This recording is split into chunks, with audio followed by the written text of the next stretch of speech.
Hey friends, if you wish to download and use the YouTube Music app for PC on your Windows computer, then please watch this video.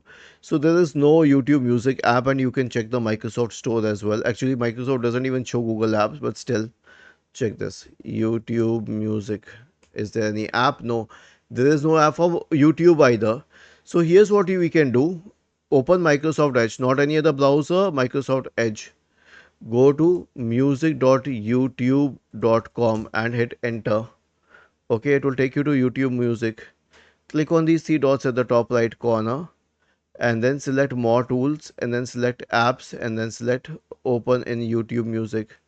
This will install the YouTube Music app or install as an app, whatever option you get. Okay, so we will search for it in the Windows search bar and we can find YouTube Music here, and that's how we can open it. Was this helpful? If yes, then please subscribe to the channel. If not, then let us know in the comment section of the video on how we could help you further.